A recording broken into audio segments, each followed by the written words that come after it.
Yo, what's good, kings and queens? It's your boy Don, and I'm back for another reaction video today. If you're new to the channel, please hit that subscribe button, hit that notification bell, hit that like button. Y'all already know what to do. Thank y'all for popping out. I appreciate it. If you're not new to the channel, you already know. Go down below, hit that like button. Y'all already know, guess the keyword, and you where you are. As y'all can tell by the title and thumbnail, we're going to be reacting today to what? Tell me. Top 10 most embarrassing records in football history, you heard?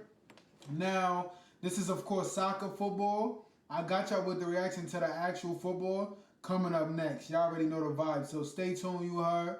Other than that, y'all, if y'all have known some of these moments, let me know down in the comments if y'all were there, of course, and if how y'all felt about these moments, you heard?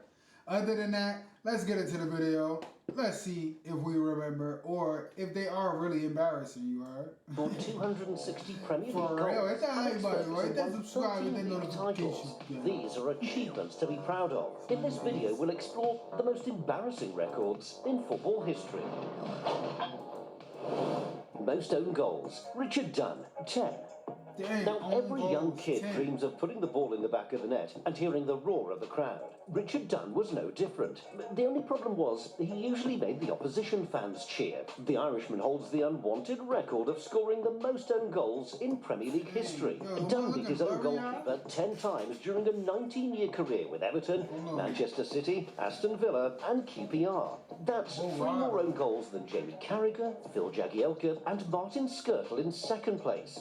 Dunn liked to mix things up though. He scored some own goals with his feet and some with his head. You know, he was actually a really solid defender in his day, but every now and then he was overcome by the urge to put the ball in the wrong net.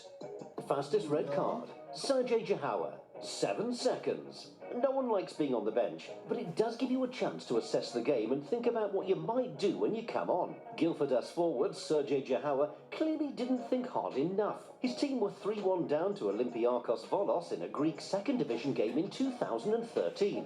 His manager hoped Jahawa could make an immediate impact as a second half sub. That's exactly what he did, but not in the way Guildford has wanted. Within 7 seconds of entering the field, Jahawa was sent off for catching his opponent in the face with his right arm. He didn't even need to take a shower. Most consecutive appearances without a win. Rudy Gestede, 43. Middlesbrough 1, Sunderland 0 in April 2017 was a pretty insignificant game. Both teams were already on their way down to the Championship. Borough's win didn't really change anything. But for Rudy Gestede, that 1-0 victory meant the world. That's because it ended his own individual run of 43 Premier League games without a win. That's right, the striker went more than an entire season without being on the winning side. He played for 3 different clubs in that time. Villa, Cardiff and Middlesbrough, but didn't help any of them pick up 3 points between August 2015 and April 2017. Unsurprisingly, Gestede hasn't been back in the Premier League since. Shortest Premier League career, Joe Sheeran, 60 seconds. Dang. When I started... Yo, if y'all enjoying this video, go down below, hit that like button, subscribe button, notification bell if I look clear as well. Yo, also, y'all let me know down in the comments if I should react to something similar or different than this. Y'all already know I got y'all, you heard. Let's get back though. Let's see what they talking about, you heard. Let's see. No volume. Pitch for the very on a jersey with your career. Joe Sheeran, 60 seconds. Imagine how good it must feel to put on a jersey with your name on the back and run onto a Premier League pitch for the very first time. Joe Sheeran was able to experience that feeling back in April 1997. He turned professional with Chelsea the previous year and was sent on as a late sub when the Blues faced Wimbledon at Selhurst Park. 60 seconds after Sheeran entered the pitch, the referee blew the final whistle, and that was that. The forward never appeared in another Premier League game. 8 years later, Chelsea won the title under Jose Mourinho. A few miles away in South London, Sheeran was playing for Croydon Athletic in the 8th tier of English football. Most red cards in a single match. Claypole and Victoriano, 36. Now, whenever fighting breaks out on a football pitch, it's a the whole bunch of commentator them. usually says something along the lines of, well, nobody likes to see this. Actually, we do. For example, it was hugely entertaining when Manchester United and Arsenal players scuffled on the pitch at the end of a game in 2003. The Battle of Old Trafford looked like child's play compared to what went on when Claypole met Victoriano in the Argentinian fifth tier in 2011. Two players were sent off in the first 45 minutes, and the managers weren't able to calm things down at half-time.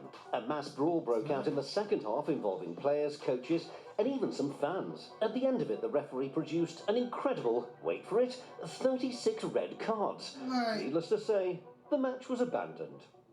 Most relegations, Herman Riderson and Nathan Blake, 5.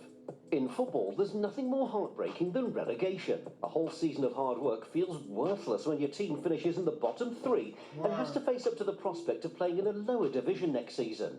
Relegation from the Premier League is particularly disappointing, particularly if your fate is sealed on the final day of the campaign. So spare a thought for Herman Riderson and Nathan Blake. They know the pain of relegation more than most, having gone down from the Premier League a record 5 times. Riderson faced demotion with Crystal Palace, Wimbledon, Charlton, Ipswich and Portsmouth.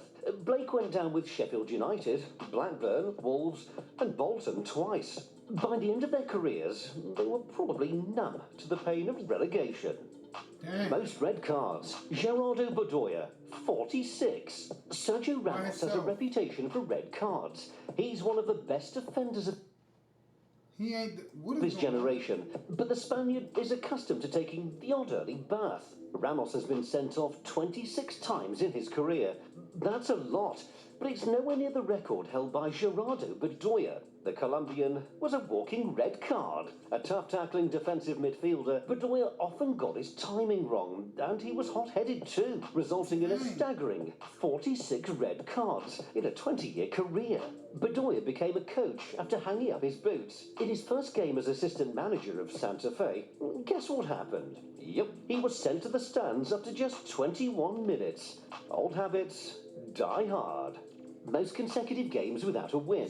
Derby County, 32. Whenever a team starts a Premier League season badly, fans and pundits wonder whether they might set a new record for the lowest points tally. But time and time again, those struggling sides are able to surpass Derby's paltry return of 11 points in 2007-8. That season's gone down in history for the Rams' sheer ineptitude. They only won one match, a 1-0 victory over Newcastle in September. After that, Derby went 32 games without a win, setting another unwanted Premier League record. The Rams haven't been promoted back to the top flight since then, so the run could extend beyond 32 games if and when they next return. Biggest defeat, Ayosadima 149, Stade Olympique Le Mans 0. Stade Olympique Le Mans are a small team from Madagascar who made it to the Guinness Book of Records for all the wrong reasons. In October 2002, they were beaten 149-0 by Ayosadima in one of the most extraordinary games in football history. Now, there's more to this story than meets the eye. SO Le Mans wanted to protest refereeing decisions that had gone against them in previous matches. So, instead of trying to beat Ayosadima, they continually kicked the ball into their own net in protest. The SO Le Mans coach was later suspended for 3 years, and 4 players were also hit with bans. Meanwhile, the poor goalkeeper just missed out on his clean sheet bonus. Most days spent in the bottom 3. Sunderland, 1,227 days and counting. Anyone who's watched Sunderland Till I Die knows the Black Cats have been short of luck down the years. The problems began when Sunderland were relegated from the Premier League in 2016-17. The demotion didn't come out of the blue. The club had been battling the drop for years. Under Paolo Di Canio, Gus Poyet, Dick Advocaat and Sam Allardyce, they staged great escapes to stay in the Premier League despite being in the bottom 3 for most of the season. Sunderland have been relegated from the top flight 4 times since 1992. Now, that's not a record, but spending 1,227 days in the bottom 3 most definitely is. That's the equivalent of almost 3.5 years in the relegation zone. Now we know why Black Cats are considered unlucky. Which other embarrassing records would you add to our list? That was crazy, yo. All of these records is crazy, son. Yo, if y'all feel like y'all close to any of these records, let me know down in the comments you heard. If y'all want to see me do a reaction to this to any other sports, y'all also let me know down in the comments. I got y'all, you heard.